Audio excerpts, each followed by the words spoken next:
Retomamos a partir del versículo 17 del capítulo 4, lo que sigue inmediatamente después del relato de Caín y Abel. Leo el texto, como siempre, y después lo analizamos. Caín se unió a su mujer y ella concibió y dio a luz a Enoc. Caín fue el fundador de una ciudad a la que puso el nombre de su hijo Enoc. A Enoc le nació Irad. Irad fue padre de Mehujael. Mehujael fue padre de Metusael y Metusael fue padre de Lamec. Lamec tuvo dos mujeres. Una se llamaba Adá y la otra Silá. Adá fue madre de Yabal, el antepasado de los que viven en campamentos y crían ganado.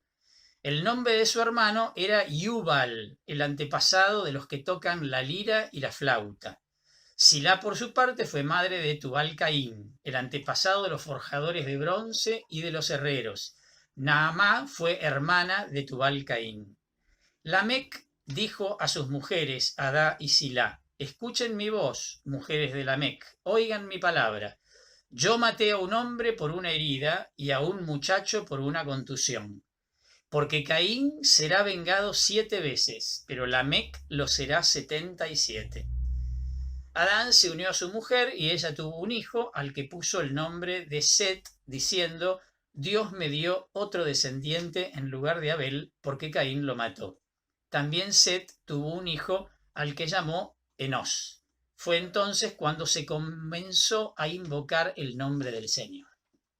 Bueno, un montón de nombres raros que, ojo, dependiendo la Biblia que tienen delante, a lo mejor los nombres no coinciden exactamente, porque estos nombres representan la transliteración, digamos, más que la traducción al español de los nombres que aparecen, de hecho, en hebreo. Entonces, cada editor, hay algunas diferencias, por supuesto, muy cercanas, ¿no? Pero pues se pueden encontrar con algunas diferencias según la traducción de la Biblia que tengan, que estén usando. Yo estoy leyendo, como siempre, cuando leemos el texto de la palabra de Dios, lo leemos desde el libro del pueblo de Dios, que me parece el más extendido entre nosotros, ¿no? Bueno, esta lista fue tomada por la tradición yavista, de una tradición evidentemente separada. Originalmente el Caín del versículo 7, que funda una ciudad, no pudo haber sido de ninguna manera el Caín vagabundo que acabamos de dejar en el versículo 16. Entonces acá se presentan algunos desajustes en el texto, ¿no? Recuerden además que en el texto anterior Abel era pastor de ovejas y acá aparece Yabal como precursor de los pastores en el versículo 20. Entonces ven, hay algunos desajustes que indican que el relato anterior tenía como su unidad y su origen, y acá estamos en otro texto que seguramente manejó como fuente la tradición yavista, ¿no? Y terminaron juntos por cercanía. La fusión de estas fuentes, en esta fusión, quiero decir, el elemento común es el incremento del mal en el mundo, ¿no? Que se va a ir expresando, y que en la tradición yavista ya vamos a ver cómo esto sigue a lo largo de estos 11 primeros capítulos. En la genealogía, este mal es representado también en el desarrollo de lo que podríamos llamar la civilización material, que tanto en la tradición yavista como también en otros autores consideran que algo como perjudicial para la vida religiosa, ¿no? Bueno, como vamos a ver luego también, esta lista sirve de paralelo a otra tomada de otra tradición distinta, obviamente de la tradición sacerdotal, que va a ser la extensa genealogía que vamos a ver en un ratito en el capítulo 5, ¿no? Hay una relación entre ambas. Las relaciones las vamos a ver cuando veamos la próxima. Vamos a ir aclarando algunas cosas, porque no vamos a aclarar los nombres y todo eso, pero algunas cosas. El versículo 17 dice entonces: Caín se unió a su mujer y ella concibió y dio a luz a Enoc. Caín fue el fundador de una ciudad a la que puso el nombre de su hijo Enoc. La primera ciudad entonces recibe el nombre del hijo de Caín, Enoc. Hanok quizá está jugando con una referencia con el significado de la raíz hanak, que significa dedicar o iniciar. Luego vieron que en el versículo 19 se habla de las esposas de Lamec. Aunque no se da un juicio de ningún tipo sobre la poligamia, el contexto, teniendo en cuenta que esto se viene por la línea de Caín, seguramente estaría implicando un desvío de la voluntad original, supuestamente de Dios, expresada, ¿se acuerdan?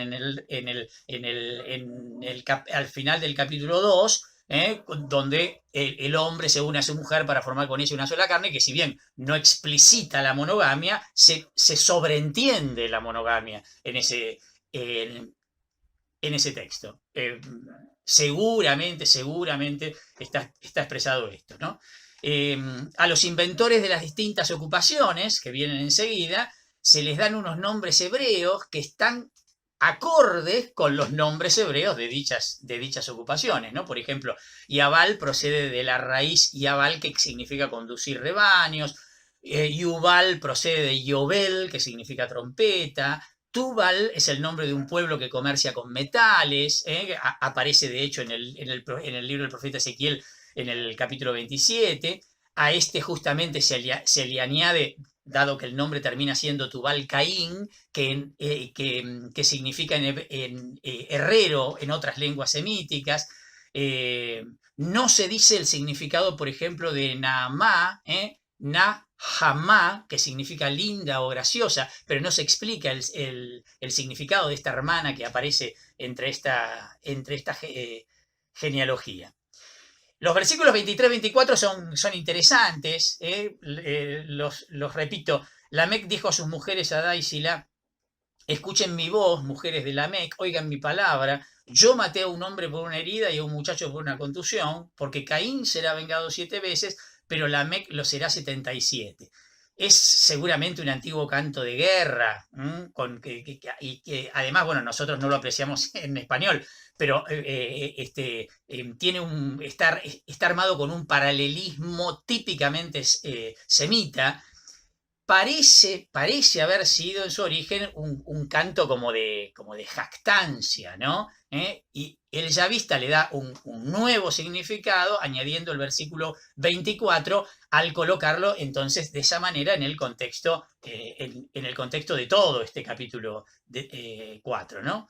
El mensaje está claro: ha crecido el espíritu de venganza, y ya no se contentan con la venganza divina. Ahora la venganza va a venir por mano propia. ¿Se acuerdan de lo que habíamos hablado la otra vez del tema de la señal de Caín, ¿no? Estamos en ese mismo contexto.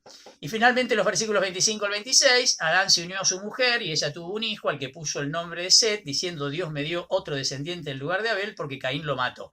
También Set tuvo un hijo al que llamó Enos. Fue entonces cuando se comenzó a invocar el nombre del Señor. Bueno, estos 2 versículos son un residuo, evidentemente, de alguna antigua genealogía a la que originalmente seguramente pudo pertenecer. Ya lo vamos a mencionar en el capítulo 5, en el versículo 29, donde vuelve a aparecer algo similar. Lo que sí, la tradición yavista está presentando como 2 líneas descendientes del primer hombre, ¿no? Pero en realidad, en la redacción final, va a prevalecer la lista sacerdotal del capítulo 5, la que viene enseguida. La línea de Caín desembocó en un terrible grito de venganza, los versículos 23 y 24. En cambio, la línea de Set, ¿sí?, en una actitud de oración. ¿Vieron? Cuando en el versículo 26, cuando dice: fue cuando se comenzó a invocar el nombre del Señor. Se da a entender que el hombre no está todavía completamente alejado de Dios, típico del optimismo. ¿Se acuerdan? La tradición yavista, que lo venimos repitiendo a cada rato, ¿no? El nombre de Yahvé, el Señor, no fue revelado hasta mucho más tarde. En el libro del Éxodo está narrado esto en el capítulo 3 del libro del Éxodo, cuando Dios le revela el nombre a Moisés. Pero el yavista lo emplea desde el principio, ¿no? Seguramente identificando explícitamente al Dios de Israel con el Dios creador, ¿no? del que viene haciendo referencia. Capítulo 5. Vamos a leerlo. Es una larga genealogía, la vamos a leer una vez y después la comentamos. La lista de los descendientes de Adán es la siguiente. Cuando Dios creó al hombre, lo hizo semejante a él, y al crearlos los hizo varón y mujer. Los bendijo y los llamó hombre. Adán tenía 130 años cuando engendró un hijo semejante a él, según su imagen, y le puso el nombre de Set. Después que nació Set, Adán vivió 800 años y tuvo hijos e hijas. Adán vivió en total 930 años y al cabo de ellos murió. Set tenía 105 años cuando fue padre de Enós. Después que nació Enós, Set vivió 807 años y tuvo hijos e hijas. Set vivió en total 912 años y al cabo de ellos murió. Enós tenía 90 años cuando fue padre de Kenán. Después que nació Kenán, Enós vivió 815 años y tuvo hijos e hijas. Enós vivió en total 905 años y al cabo de ellos murió. Kenán tenía 70 años cuando fue padre de Mahalalel. Después que nació Mahalalel, Kenán vivió 840 años y tuvo hijos e hijas. Kenán vivió en total 910 años y al cabo de ellos murió. Mahalalel tenía 75 años cuando fue padre de Yered. Después que nació Yered, Mahalalel vivió 830 años y tuvo hijos e hijas. Mahalalel vivió 895 años y al cabo de ellos murió. Yered tenía 162 años cuando fue padre de Enoc. Después que nació Enoc, Yered vivió 800 años y tuvo hijos e hijas. Yered vivió en total 962 años y al cabo de ellos murió. Enoc tenía 65 años cuando fue padre de Matusalén. Enoc siguió los caminos de Dios. Después que nació Matusalén, Enoc vivió 300 años y tuvo hijos e hijas. Enoc vivió en total 365 años. Siguió siempre los caminos de Dios y luego desapareció porque Dios se lo llevó. Matusalén tenía 187 años cuando fue padre de Lamec. Después que nació Lamec, Matusalén vivió 782 años y tuvo hijos e hijas. Matusalén vivió en total 969 años y al cabo de ellos murió.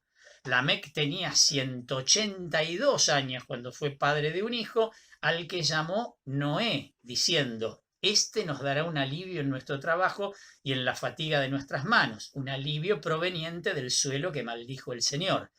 Después que nació Noé, Lamec vivió 995 años y tuvo hijos e hijas.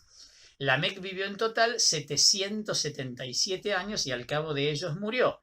Noé tenía 500 años cuando fue padre de Sem, Cam y Jafet. Esta genealogía está uniendo entonces al primer hombre, Adán, con el diluvio. Esta es la intención que tiene, ¿sí? Luego va a proseguir en los capítulos 10 y 11, que van a ofrecer el otro empalme que va a ser entre el diluvio y la historia patriarcal, con el arranque de Abraham. La tradición sacerdotal va a aportar estas dos genealogías, esta prácticamente solita, con una sola aclaración que vamos a hacer ahí del versículo 29, como ya anticipamos hace un ratito, y la otra más mezclada, que vendrá más adelante. Así se muestra, entonces, como la historia posterior de la salvación está íntimamente vinculada con la historia de los comienzos, está conectada, no con un movimiento cíclico, como era la concepción de prácticamente la mayoría de los pueblos vecinos al pueblo de Israel, sino con esta concepción de la historia que tiene el pueblo de Israel, que es una concepción lineal de la historia, no algo que se repite, sino algo que se continúa, y en todo caso lo que se va repitiendo es el cumplimiento de las promesas de Dios, pero que van avanzando a lo largo de la historia, ¿no? En orden a una promesa definitiva, que será la salvación, finalmente. Bueno, el género literario obviamente es genealogía, Y acá está empleado claramente con una finalidad religiosa.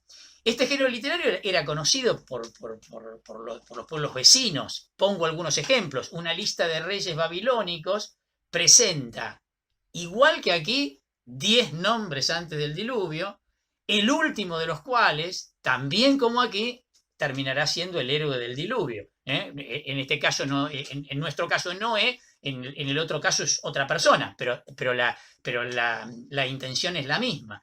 El séptimo rey, miren qué coincidencia, también es arrebatado por los dioses, como el caso de Enoc. Vieron que dice, se lo llevó Dios. De todo lo demás dice que murieron. De Enoc no dice que murió, dice que se lo llevó Dios. Bueno, en la lista babilónica también aparece esta misma idea, y justamente en el séptimo. Y de la misma manera que acá, también tienen edades extraordinarias que se cuentan por miles de años, si bien difieren en las listas de los reyes babilónicos, etc. Pero hay un montón de coincidencias, con lo cual estamos ante un género literario conocido en el tiempo y lugar, por decirlo de alguna manera, ¿no? En esta lista y la que habíamos leído recién de la tradición yavista, evidentemente existe una relación muy concreta. El Kayín yavista se relaciona con el Kenan sacerdotal, el Hanok yavista con el Hanok sacerdotal, el Irad yavista con el Yered sacerdotal. Bueno, no sigo porque es aburrido, pero hay un montón de paralelos, Estas semejanzas muestran que la lista sacerdotal también es muy antigua, ¿no? Igual que digamos, provienen de la misma fuente, por decirlo de algún modo, o de fuente paralela a la de la tradición yavista. Estoy aclarando esto simplemente por lo que ya sabemos, que entre la tradición yavista, al menos donde la ubicamos, hipotética, históricamente, hay una distancia de unos 500, 600 años respecto de cuando se pone por escrito y cuando se elabora la tradición sacerdotal. La aclaración viene por ese motivo, ¿no? En ambas, como ya lo dijimos antes de la yavista, ahora lo decimos de la sacerdotal, los nombres hebreos han sido adaptados, digamos, para la finalidad que tiene el autor en lo que está queriendo transmitir a través de esta genealogía, ¿no? No es seguro el significado, o no hay un solo significado, mejor dicho, para expresar las edades así descomunales que aparecen en esta genealogía. Hay algunas cosas sí que son claras. El progresivo descenso de las edades parecería estar indicando un mayor alejamiento de Dios. De hecho, en el Antiguo Testamento, la vida larga es atribuida al temor del Señor. Por ejemplo, en el libro de los Proverbios, capítulo 10, versículo 27, dice, el temor del Señor acrecienta los días, pero los años de los malvados serán acortados. ¿Ven? Ojo, también es posible que el autor del libro de los Proverbios, bueno, que el autor del libro de los Proverbios es imposible saberlo, porque el libro de los Proverbios es una colección en realidad de proverbios, pudo haber sido influido por este texto para decir esto. Digo, es muy difícil ir a buscar. Ahora, hay un tema que aparece bastante claro, o a lo mejor o por lo pronto yo suelo ir por este camino. En una cultura en donde es tan importante la descendencia, y donde no hay una concepción clara de vida después de la muerte, ¿sí? No hay una idea de resurrección todavía, esa idea de una retribución final por parte de Dios después de la muerte, como una rehabilitación, va a venir recién en el final del Antiguo Testamento. Creo que ya lo habíamos mencionado esto por algún motivo. Está claro que la felicidad obviamente está cifrada entonces en el tener descendencia como perpetuación, digamos, no solo como perpetuación de la especie o de la raza o del clan, como perpetuación de la persona en sus hijos, y además poder vivir largos años. Si la vida se acaba en esto, evidentemente, cuanto más larga sea la vida, más bendecido será el ser humano. Entonces, la indicación de estas descomunales cifras de vida estarían indicando naturalmente en medio de esta mentalidad, mirá qué felices que eran en aquella época, que vivían 900, 800 años. De hecho, ahora enseguidita, en el capítulo 6, cuando Dios aparezca que, entre comillas, ¿no? Ya sabemos que Dios no se enoja, pero que Dios enojado, que dice que está arrepentido de haber creado al ser humano, que yo, lo que es el prólogo del diluvio, ¿no? Dice que su vida sea de 120 años, como diciendo, track, le bajo la expectativa de vida como castigo, aparece, ¿no? El acortamiento de la vida, en línea con el texto de Proverbios que acabamos de leer. Y además hay un detalle que me parece clave, que va en la misma línea. No es que dice que vivió 900 años y ya. Dice que vivió 900 años teniendo hijos e hijas. Lo aclara. Esto de la fecundidad que hablábamos recién. ¿Qué quiero decir? Que vivió 900 años en plenitud. Esto es clave. Porque Dios, si a mí me vienen con la historia de porque sos un bendecido de Dios vas a vivir 900 años, yo digo, no quiero saber nada, porque no quiero ni pensar cómo voy a vivir los últimos 800. No sé si me entienden, ¿no? Definitivamente me voy a querer morir incluso mucho antes de los 100. ¿Me entienden? Entonces, evidentemente acá se está jugando con otra cosa simbólica y que tiene que ver con esto, que venimos repitiendo a cada rato, que se está mostrando cómo el mal va increyendo, o dicho de otra manera, cómo el hombre se va alejando paulatinamente de Dios. Este sería como, me parece que a donde hay que poner el ojo. Lo que expresa el relato yavista, entonces, en forma más paulatina, el relato sacerdotal lo estaría expresando de esta manera mucho más sutil. Tengan en cuenta que el relato sacerdotal no tiene el relato de la caída, ni del progreso que ya habíamos visto de la tradición yavista. Acuérdense que lo anterior de la tradición sacerdotal había sido el magnífico relato de la creación, ¿sí? Ese es el último antecedente que habíamos leído de la tradición sacerdotal. De ahí salta la tradición sacerdotal a esta genealogía. Todo lo que hay en el medio pertenecía a la tradición yavista. El capítulo 2, desde la segunda parte del versículo 4 hasta el final del capítulo 4. ¿Sí? Notemos la conexión con el capítulo 2, versículo 4a. Esto que les acabo de decir. Allá se presentaba el relato, ¿se acuerdan que lo mencionamos con la palabra Toledot, de la creación? Y aquí se habla de los descendientes, otra vez aparece la misma palabra, Toledot, en este caso los descendientes de Adán, que ahora sí es empleado como nombre propio, igual que como lo habíamos visto hace un ratito en el capítulo 4, versículo 25. En aquella oportunidad, Dios creaba al hombre a su imagen según su semejanza. ¿Se acuerdan? Capítulo 1, 26-27. Aquí Adán engendra a su hijo a su propia imagen y semejanza. Set acá estaría correspondiendo con el Set de la lista del yavista en el capítulo 4, versículo 25. ¿Sí? En el versículo 6 dice, Set tenía 105 años cuando fue padre de No, después vivió, bueno, como en la tradición yavista, en el capítulo 4, versículo 26, Set también engendra Enos. Hay algunas similitudes, algunos paralelos. En la tradición sacerdotal, Caín se convierte en Kenán, que es la misma raíz hebrea. Pero hay una diferencia, forma parte de la genealogía de Set. En el yavista, Caín constituye una línea distinta de Set. ¿Estamos? Acá hay una diferencia importante. Saltemos, vamos más adelante y lleguemos a Enoc, que es un personaje interesantísimo, el séptimo de la línea, tiene un significado especial y claramente misterioso, ¿no?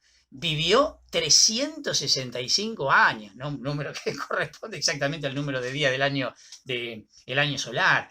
Y se dice de él, cosa que de ningún otro, que anduvo con Dios. Una frase desacostumbrada para el sacerdotal. Es una frase más bien ya vista esta de andar con, ¿no? ¿Se acuerdan del Dios que se paseaba por el jardín en la hora de la brisa? Es desacostumbrado para la tradición sacerdotal, lo cual está indicando con todavía más fuerza que hay una intimidad con lo divino, ¿no? Dios lo tomó, dice, y acá es la expresión hebrea, que es una expresión casi técnica para indicar un acontecimiento metahistórico.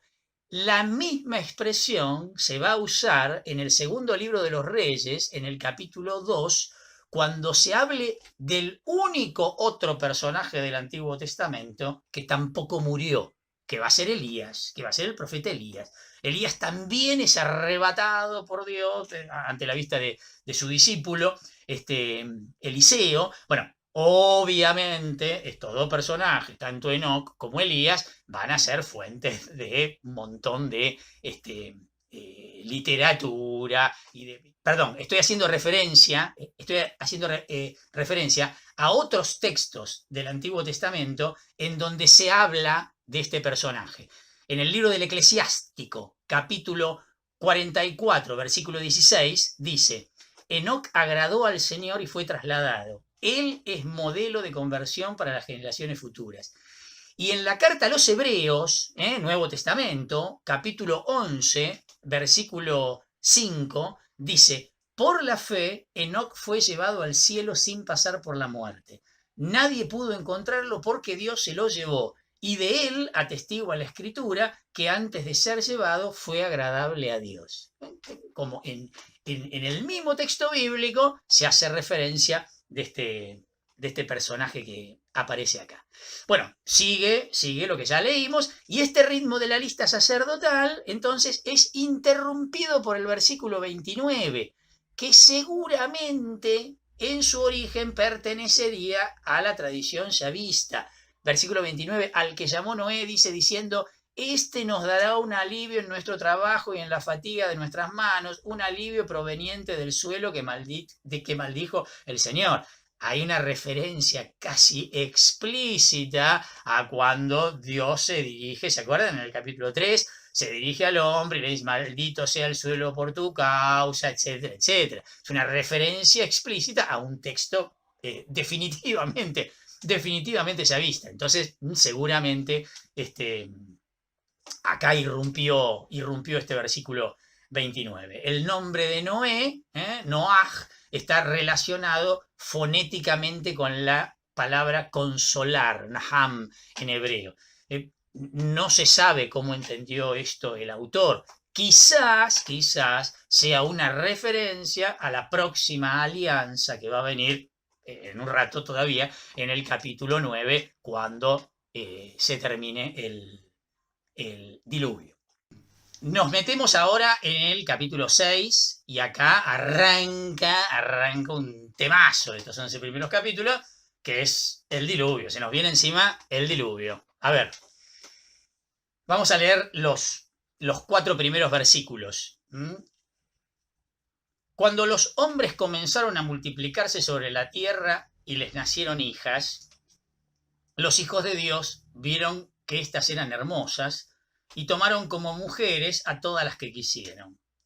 Entonces el Señor dijo: mi espíritu no va a permanecer activo para siempre en el hombre, porque éste no es más que carne, por eso no vivirá más de 120 años. En aquellos días, y aún después, cuando los hijos de Dios se unieron con las hijas de los hombres y ellas tuvieron hijos, había en la tierra gigantes. Estos fueron los héroes famosos de la antigüedad. Bueno, interesantísimo texto. Una cosa que creo que no dije antes y que ahora que estoy leyendo esto me hizo acordar. Una típica pregunta que a veces se suele hacer, típica, yo la escuché 1500 veces, me la han preguntado 1500 veces. Pero ¿cómo fue el asunto? Adán y Eva tuvieron a Caín, a Abel y después apareció Set. ¿Y? ¿Se entiende? ¿Y cómo sigue esta historia? Porque digo, que tuvieron relaciones con su madre. ¿Cómo es el tema? No, otra vez, otra vez. De ninguna manera, el autor del Génesis está pretendiendo explicar la explosión demográfica. De ninguna manera. De ninguna manera está tirando dato o bajando doctrina de si venimos de una pareja o de monogénesis o poligénesis, que venimos de varias parejas dispersas por el planeta.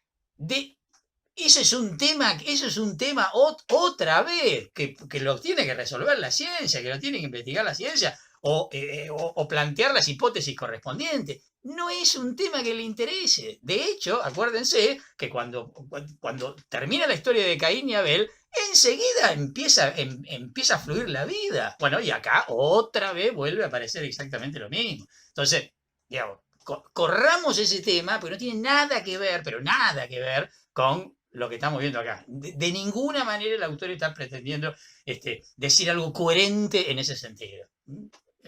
No lo sabe ni es su intención. Como ya venimos diciendo de varias cosas a medida que vamos transitando el relato.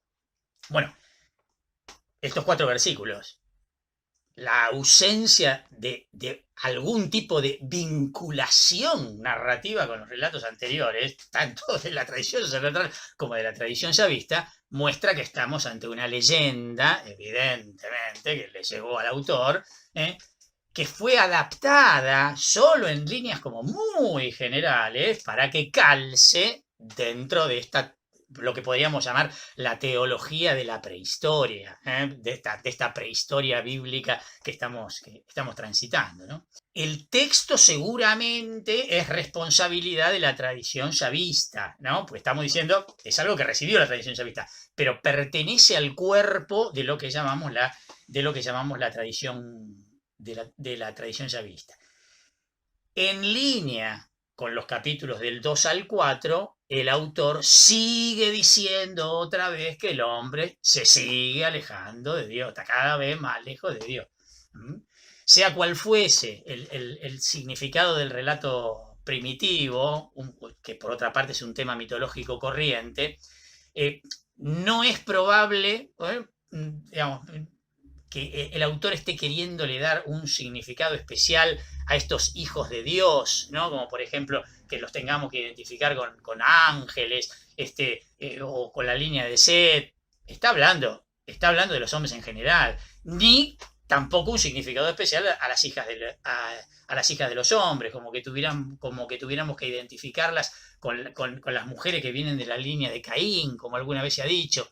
No, digo, no es necesario ir a buscar esto, ¿no?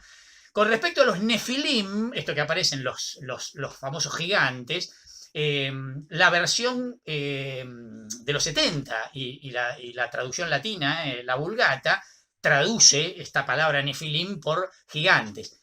Algunos han sugerido que puede venir de nafal, del concepto hebreo, nafal, que significa caer, y que entonces se esté hablando simbólicamente de los caídos, o de los que hacen caer, o de los derribadores. Bueno, son distintas líneas de interpretación ante un texto que es bastante hermético, bastante raro, ¿no? La expresión también la encontramos en el libro de los Números, capítulo 13, versículo 33, en el contexto cuando Moisés envía exploradores, estamos antes de la entrada a la tierra prometida, imagínense, y Moisés envía exploradores para que ver cómo está la cosa por aquel lado, para armar la estrategia de la invasión, porque va a ser una guerra, va a ser la ocupación de una tierra, ¿no? Y entonces, en ese contexto, en Números 13:33 dice: vimos a los gigantes. Los anaquitas son raza de gigantes, dice. Nosotros nos sentíamos como langostas delante de ellos, y esa es la impresión que debimos darles, ¿no? Engrandeciendo al enemigo, ¿no? Como quien dice, digamos, un Goliat, ¿sí? Para hablar simbólicamente, bueno, la grandeza del enemigo que hace que mi victoria termine siendo mucho mucho más importante, ¿no? Si el enemigo es tremendo. ¿Ah? Bien, esto pasa en todos los ámbitos de competencia. Seguimos con tradición yavista. Cuando el Señor vio qué grande era la maldad del hombre en la tierra y cómo todos los designios que forjaba su mente tendían constantemente al mal, se arrepintió de haber hecho al hombre sobre la tierra y sintió pesar en su corazón. Por eso el Señor dijo: voy a eliminar de la superficie del suelo a los hombres que he creado y junto con ellos a las bestias, los reptiles y los pájaros del cielo, porque me arrepiento de haberlos hecho. Pero Noé fue agradable a los ojos del Señor. Marquemos todos juntos, agarremos el celular y marquemos el número de emergencia. Tenemos que llamar a Dei Verbum 12. Otra vez nos encontramos con un texto incomible.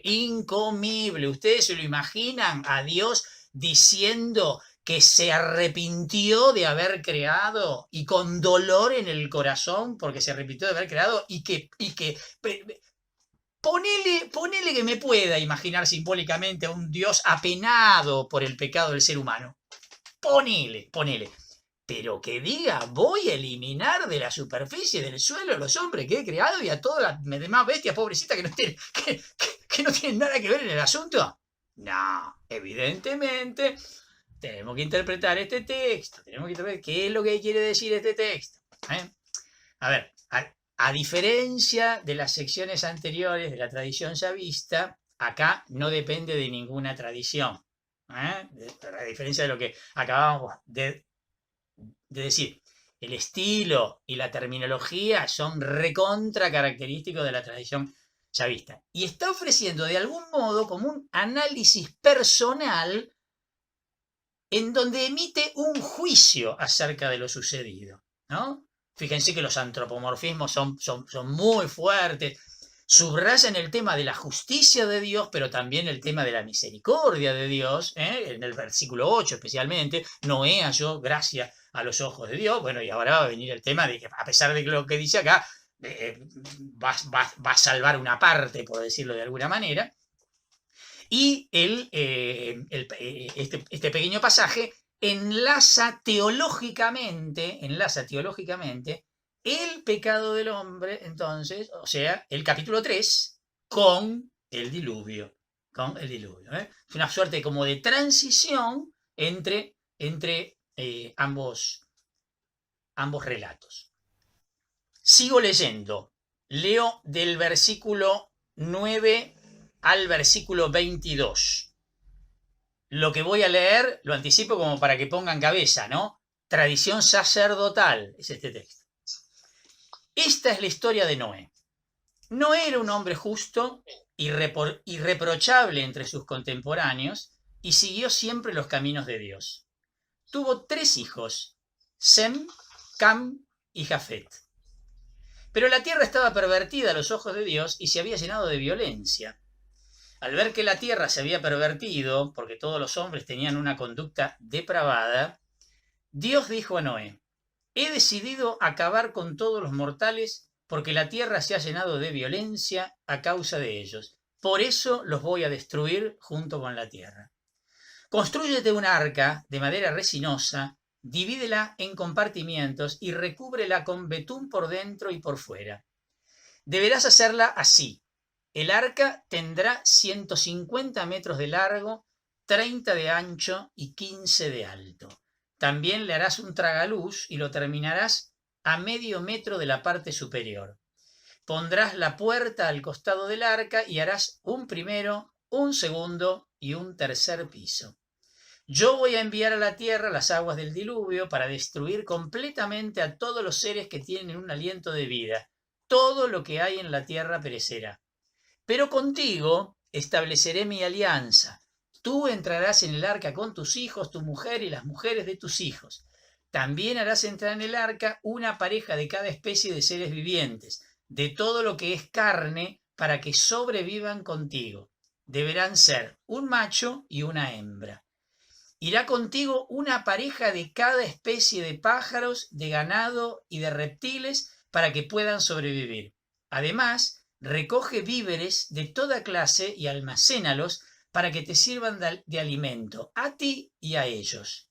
Así lo hizo Noé, cumpliendo exactamente todo lo que Dios le había mandado. Muy bien.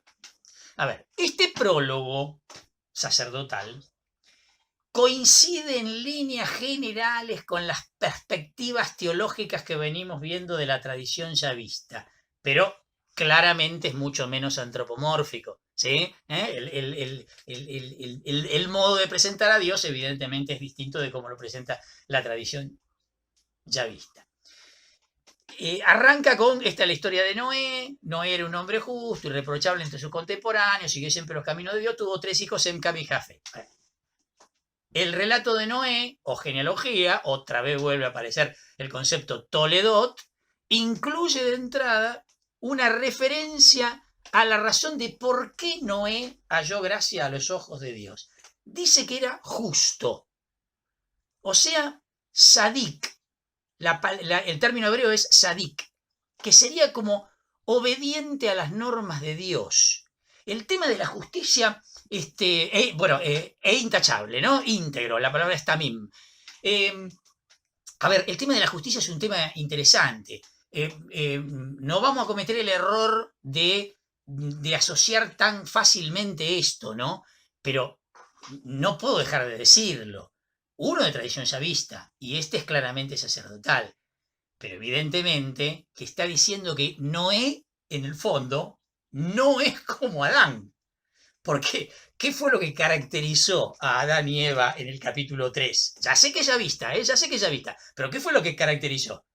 La desobediencia al mandato de Dios, a la voluntad de Dios. Bueno, Noé se planteaba como contrario.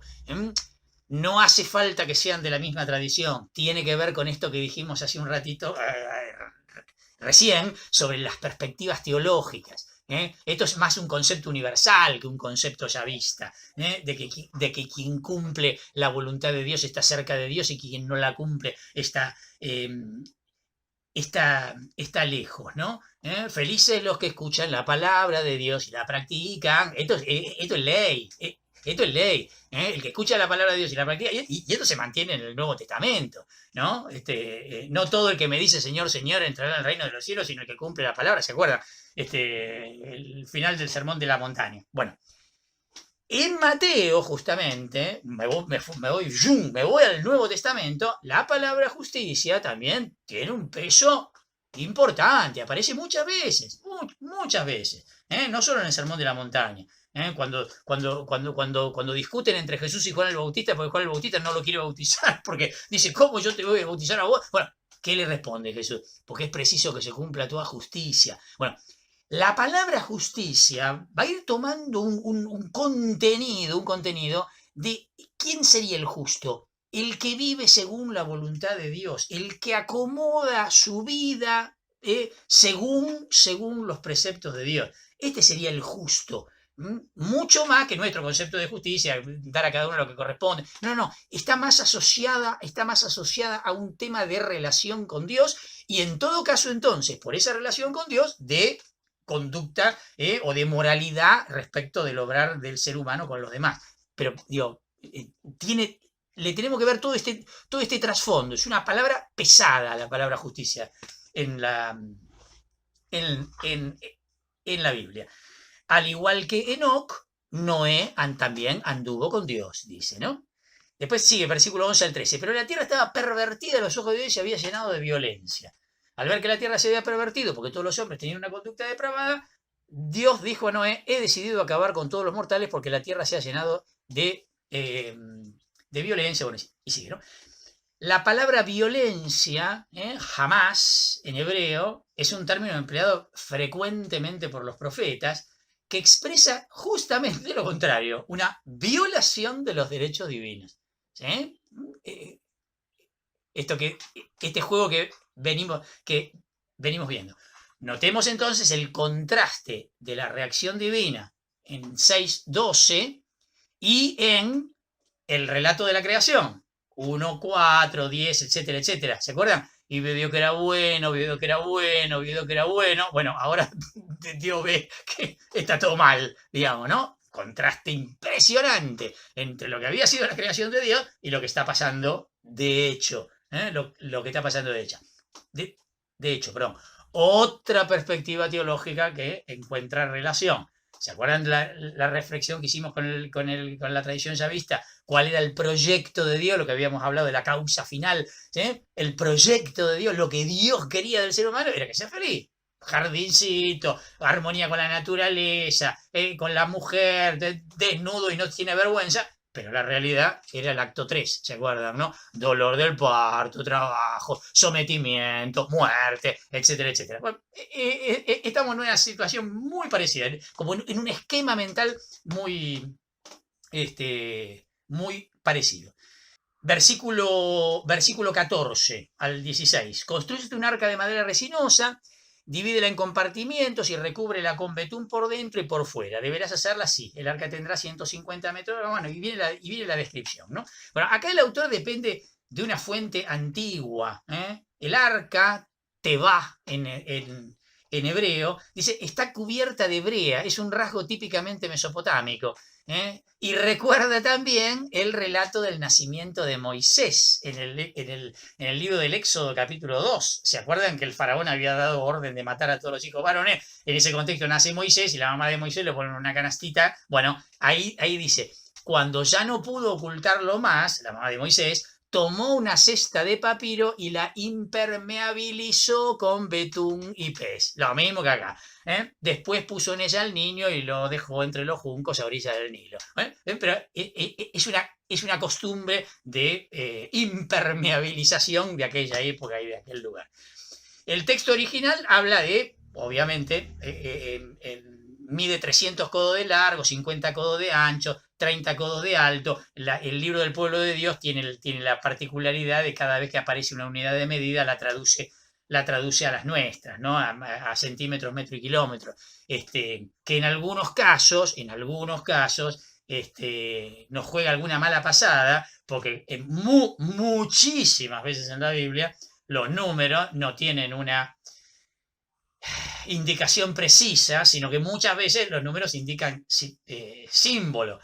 Y hay veces que los números están jugando o con múltiplos de 10 o con múltiplos de 12, etcétera, etcétera, que si los traducís a nuestro sistema, pierden el simbolismo. Pierden el simbolismo. ¿Qué es eso? Cuando en el libro del Apocalipsis se habla de la Jerusalén celestial, dice que la muralla medía 144 codos. 144 es 12 por 12. Si eso yo hago la traducción, digamos, se pierde el simbolismo. Lo mismo que las dimensiones de la Jerusalén celestial eran 12.000 estadios. 12.000. 12 por 1000 el número de la elección por el de la gran cantidad. Y si me lo traducís a kilómetros, sí, representa una ciudad inmensa. El único simbolismo que me queda es que era muy grande, pero pierdo el simbolismo del 12. Bueno, el libro del pueblo de Dios, cuando ustedes ven un número, vayan abajo a la aclaración a pie de página, porque a veces es interesante reconocer más el simbolismo que la proporción que significa. Esto es un dato aparte que me acordé al leer esto. La abertura, esta que está arriba, la palabra sobar, es una ventana o quizá un techo en forma de azotea, no se sabe. Lo que sí, curiosidad, curiosidad. Se trata de un hapax legomenon, esto. ¿Qué es un hapax legomenon? Un hapax legomenon es cuando en una obra, por supuesto tiene que ser una obra importante, hay un texto, hay una palabra que aparece una sola vez en toda la obra. Una sola vez en toda la obra. Esta palabra es un hapax legomenon dentro de la Biblia. No vuelve a aparecer en toda la Biblia. Nada más que una curiosidad. Esta embarcación es amplísima, pues es enorme. Tiene 3 pisos. Esto es interesantísimo. Es interesantísimo. A ver, uno dice, 3 pisos. ¿Y por qué 3 pisos? ¿Se acuerdan que yo ya les había contado y ahora lo vamos a volver a decir porque van a aparecer algunos paralelos importantes? Tenemos un relato del diluvio muy cerca. el relato sumerio.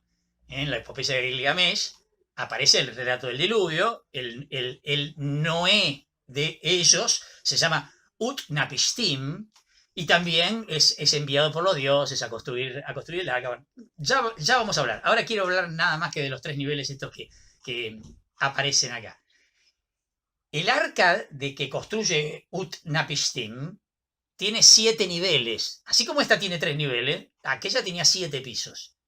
Y ustedes dirán, ¿y qué tiene que ver este dato? Bueno, el dato tiene que ver con que el templo de los sumerios eran los sigurats, que eran unas torres escalonadas de 7 pisos. Y el templo de Jerusalén tenía 3 niveles, lo que se llamaba el vestíbulo, lo que se llamaba el santo y el santo de los santos, que era el recinto que albergaba el Arca de la Alianza mientras hubo Arca de la Alianza, ¿no? En el destierro en Babilonia desaparece el Arca de la Alianza para siempre, por eso cuando se reconstruye el templo en la época de los persas, se respeta que esté el Santo de los Santos, pero el Santo de los Santos permanece vacío, ¿no? Porque no hay nada que reemplace al Arca de la Alianza. Evidentemente, miren el mensaje que está transmitiendo el texto. ¿Qué quiere decir? Que la salvación, entonces, ¿por dónde viene? Viene por vía del templo, que representa simbólicamente el lugar de relación con Dios.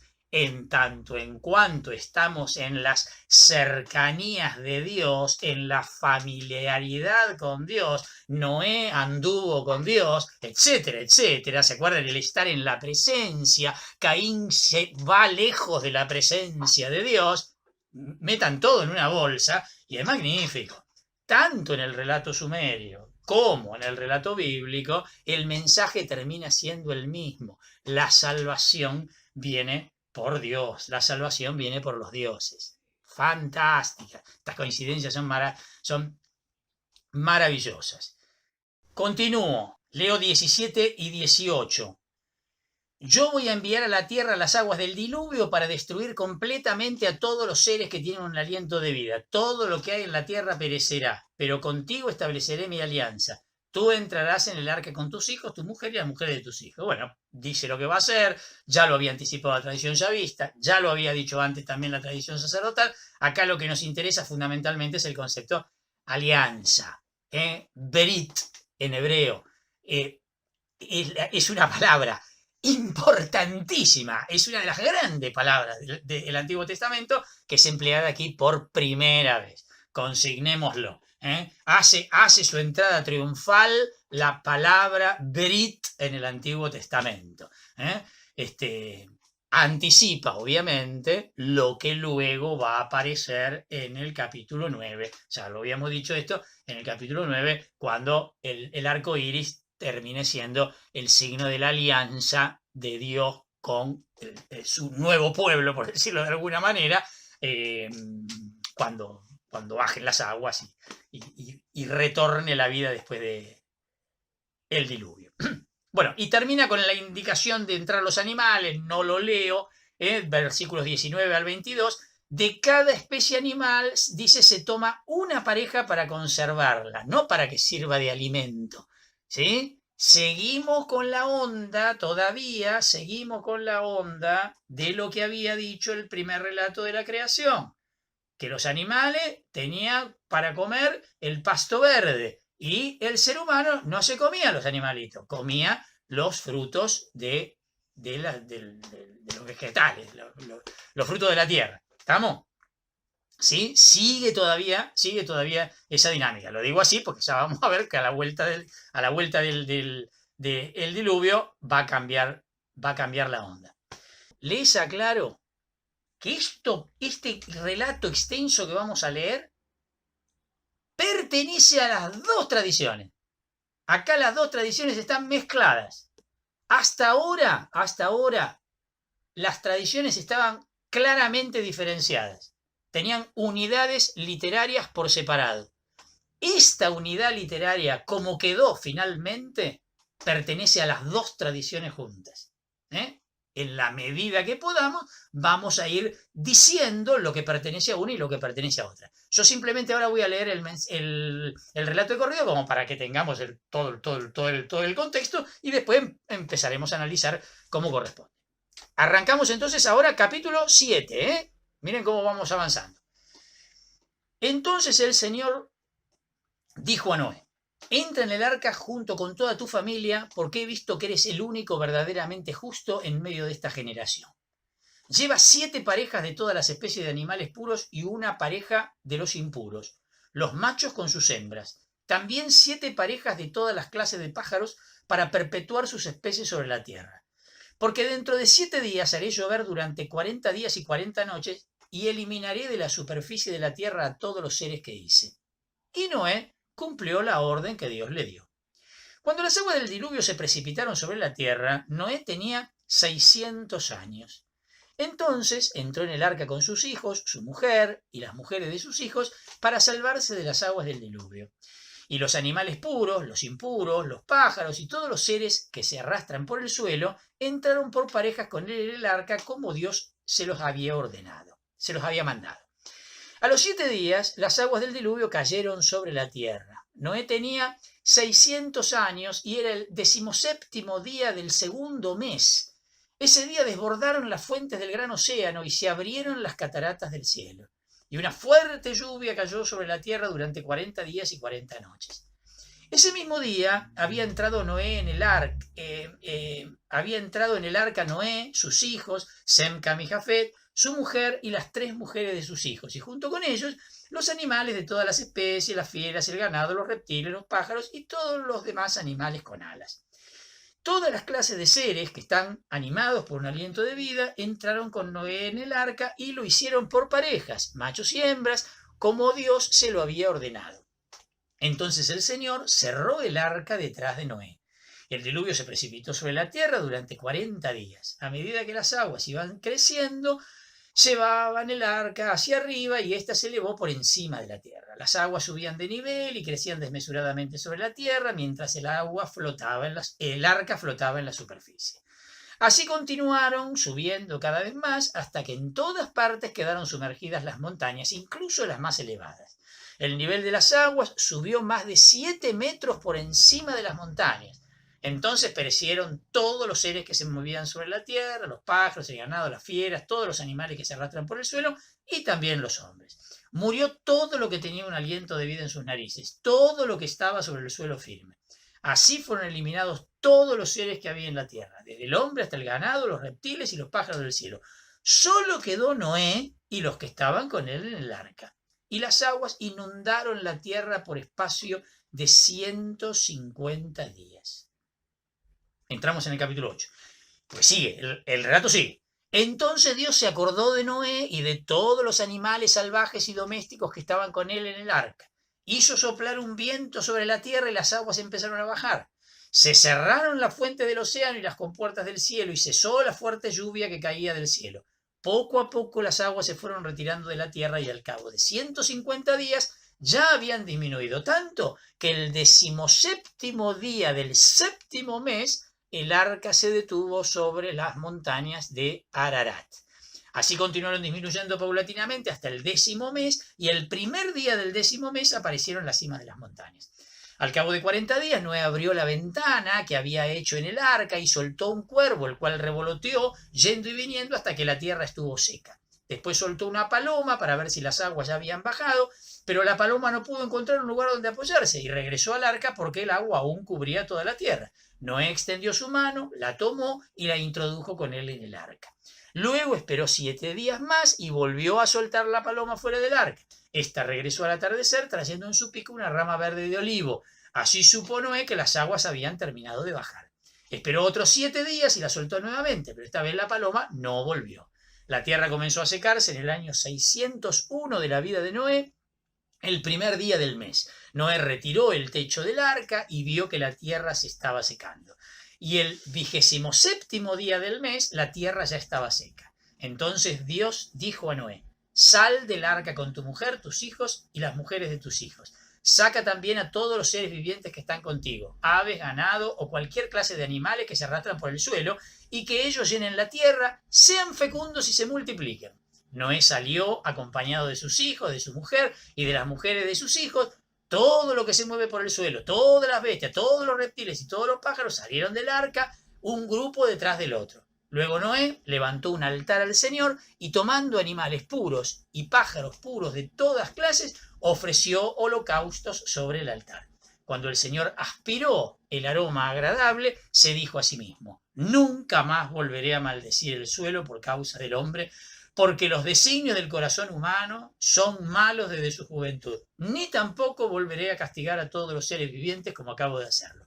De ahora en adelante, mientras dure la tierra, no cesarán la siembra y la cosecha, el frío y el calor, el verano y el invierno, el día y la noche. Gran relato.